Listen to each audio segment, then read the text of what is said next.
Hi, Cancer Sun and Rising. Welcome to your January 2025 Astro Update.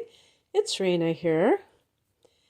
So, I'm recording this in December, and I'm going to reference a new moon that is occurring in your opposite sign of Capricorn on December 30th, because this carries you into a new year. And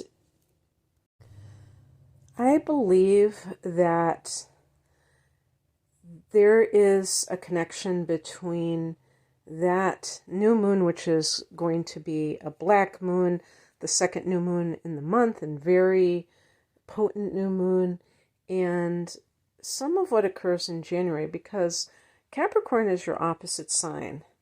And there is that back and forth between opposing signs when you look at what houses they occupy. So, for instance, that new moon will be in the 7th house of committed partnership for you. And because Mars is going to go back into your sign, I feel like there is a connection there. And you're also going to have full moon in your sign too. So Cancer, you really have a lot going on personally in January, but I'm going to start from the beginning. On the 2nd of the month, Venus goes into Pisces. So right at the beginning of the month, we have Venus going into Pisces. For you, Pisces is the 9th house. The 9th house in astrology is the house that Sagittarius rules, my sun sign. And it is ruled by Jupiter, the ruler of Sag, and deals with all forms of expansion. So expansion of your mind. It's the house of higher learning. Expansion of your geographical exploration. It's the house of long distance travel. Expansion of your consciousness or your philosophical framework. It's the God house. Venus in this sector can indicate money for travel, love with a foreigner, or by extension, even if the person's born in your home country, they may be of a different nationality, a different ethnicity, or a different race. Actually, if they're born from a different nationality, then they would be a foreigner. So I'll scratch that one. But somebody who is different than you. Now, if you happen to be traveling at this time, you might fall in love with somebody on your travels or during your travels. But this can be taking pleasure in 9th house matters or receiving money, like I said, for travel or for educational pursuits, either in academia or in some kind of like training for spiritual practices. On the 3rd, Mercury comes out of its shadow. So Mercury retrograded in Sagittarius and went direct on December 15th. And now it is finally back to the 22nd degree of Sag, where it retrograded from. So Sagittarius to you is your 6th house, which is the house of work and health. Actually, in astrology, Mercury rules the 6th house in the sign of Virgo. But anyway, how could this have affected you? Well, let's say you were applying for jobs. Mercury retrograding in this house might mean that your application or resume got misplaced. You may hear back from something that you kind of like assumed from some employer that you assumed was that you had been disqualified or something.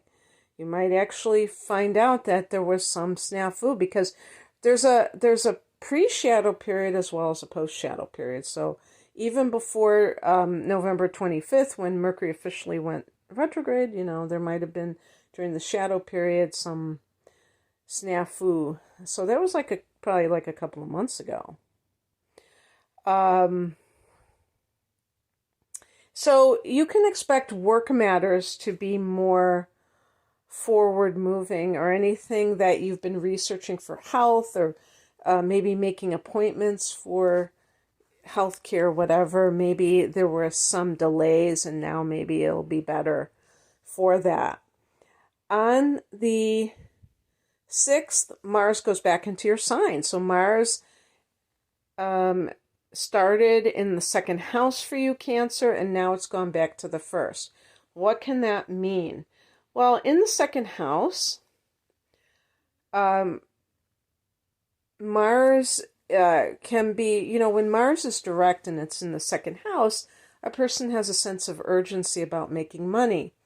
When it goes retrograde, the person may feel like they are blocked from making money, or that they are blocked from, maybe doing it as much as they would like to do it. And maybe there are extenuating circumstances. Of course, there are going to be, depending on other factors in your life. But, Mars can be the drive that you have to do these things. Some people have their natal Mars is in the second house, and they tend to be very resourceful people. They have like 3 jobs. They're always making sure that they have work, that they're never like not earning money. They're just like, and just the ability to just take action and make money. But, when the transit is occurring and it goes retrograde, this can be halted or at least slowed down. And then there's also the possibility that the person is reflecting on how they make money. When Mars goes back into your first house, this is about you as an individual. And I've been saying, that Mars retrograde is covert hostility, because Mars can be the way that we express anger. And another thing about the second house is it can be your self-worth. Just like it can be your net worth, it can be your self-worth. And when Mars is there, the theme of assertion can come into play. And one of the things I have often said is that I think that Cancer is a very weird sign, because it's a water sign, but it's also a cardinal sign. So the cardinal signs are take charge kinds of signs, but Cancer, being a water sign, there's my observation of Cancer people is that there's an aggression and reticence that coexist. The reticence is the fact that you're ruled by that you're a water sign, and that you're ruled by the moon, which has this fluctuating nature. The aggression is more of that cardinal modality. And so some sun sign Cancer individuals may also have Mars in Cancer. And you know what I'm talking about in terms of how you express anger. You may be more inclined to be passive-aggressive than to be directly aggressive, because Cancer is a feminine sign, and the feminine instinct, we're not talking about genders here, we're talking about the energy. So male Cancers can exhibit this as well. The tendency of the feminine signs and the feminine energy is to be indirect, because they're passive signs. Just like you think about, if you just look at different people, some people are very direct and to the point and very blunt, and they don't mince words. Some people dance around issues. Cancer does this.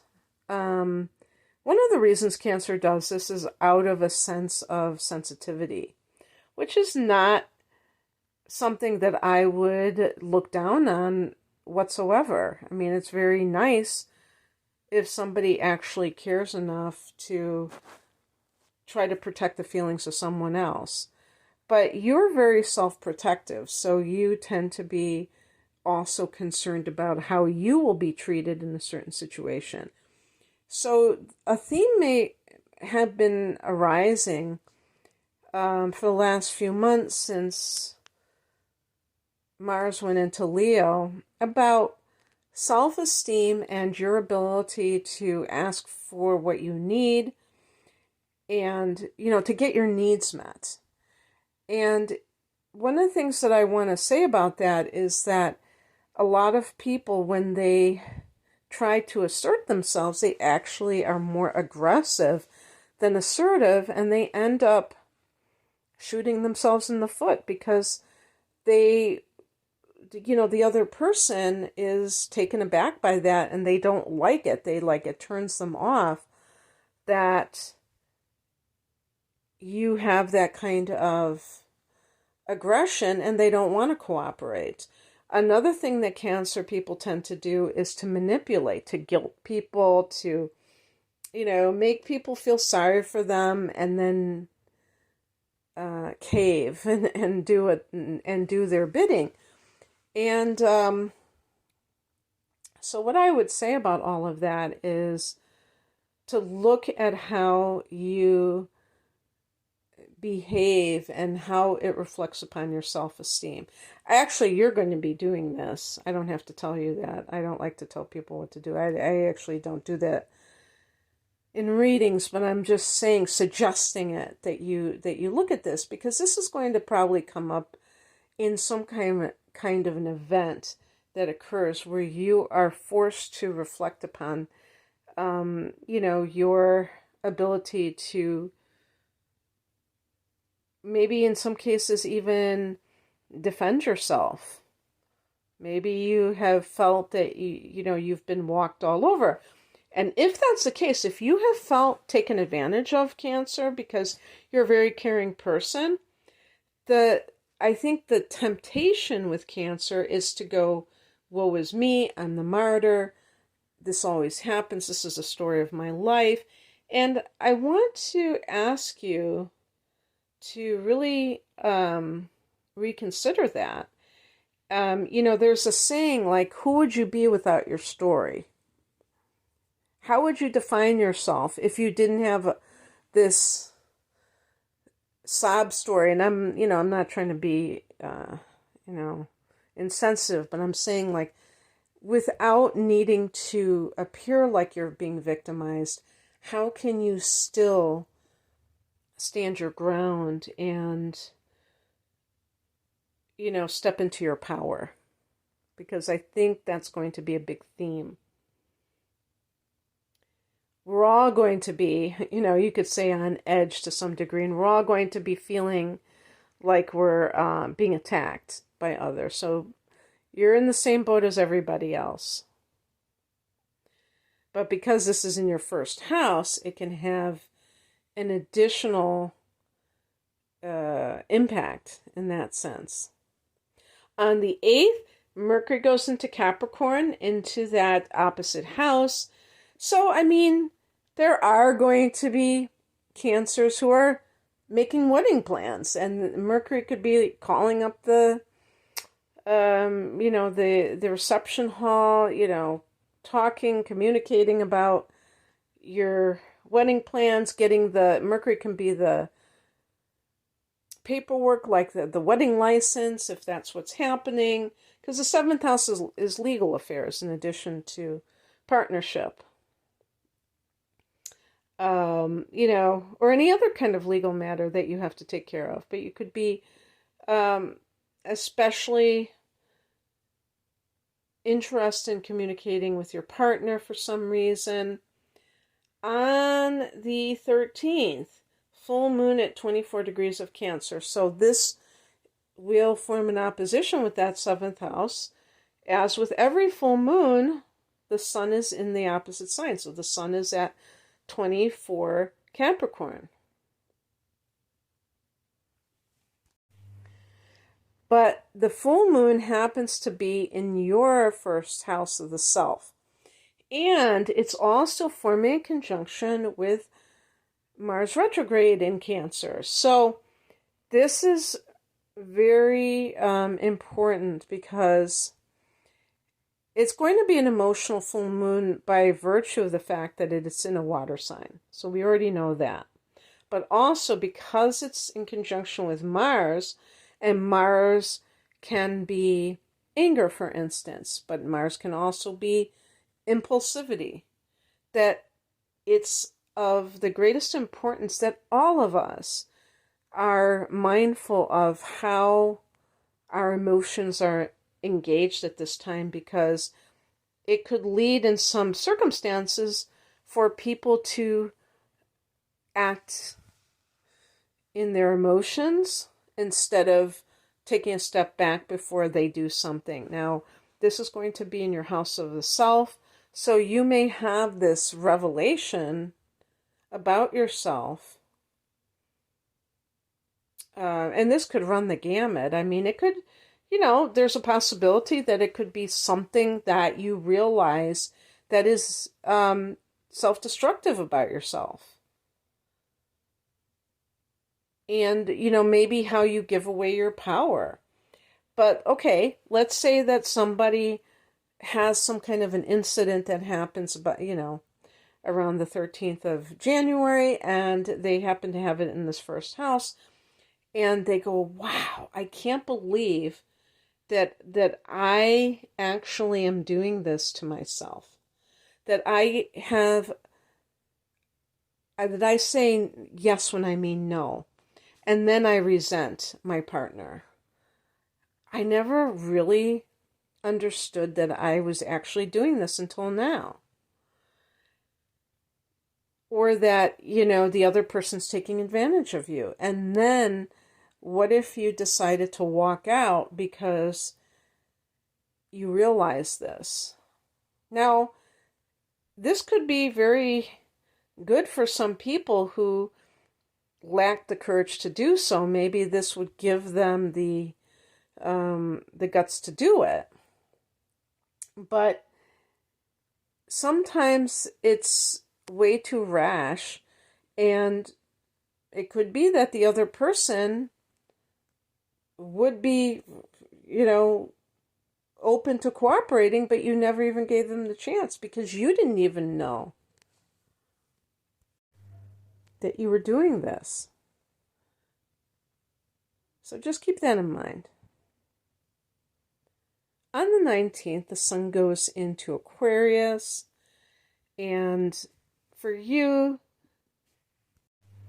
this is the 8th house, another water house. This is Scorpio's domain. Very intense, even though it's in Aquarius, which is very detached. You have to look at the house placement. On the 27th, Mercury goes there. This can be dealing with other people's money. The 8th house deals with that. And Mercury can be, again, paperwork, researching into, this could be an inheritance in some cases. And, even with the 7th house transits, that could be legal affairs. And then you have a new moon here on the 29th at 9 degrees of Aquarius. This can be the phoenix rising from the ashes. This is the house of rebirth. It's also the house of death. But we're talking about a new moon, so it can be a new beginning of sorts. So new feelings of new beginnings in some sort of way. I mean, this is a spiritual, metaphysical house dealing with personal alchemy. So how you choose to change your life and transform yourself from the inside out. On the 30th, Uranus goes direct at 23 Taurus. in your 11th house, the house that it rules. Uranus rules Aquarius, what I've just been talking about. But it's transiting in the sign of Taurus in your 11th house. So,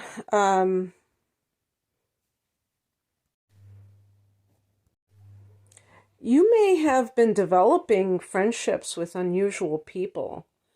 And this sometimes has, very unpredictable effects. That's what Uranus specializes in, is being unpredictable. But for Cancer, which I consider a traditional sign, this can be a breath of fresh air and can introduce you to new ideas, new groups. This is a house of friendships and groups.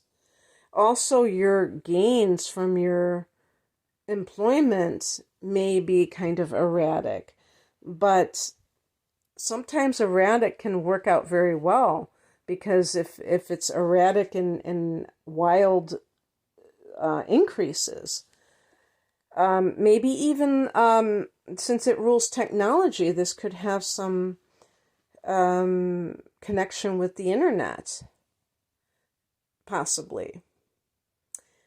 So that's what I have for you, Cancer. I hope that this resonated. If you would like a personal reading, I have package deals. I have all, chart interpretation, transits for 2025 with your personal chart, career readings, love readings. You can find out more information at the link below. Thanks for listening. Bye.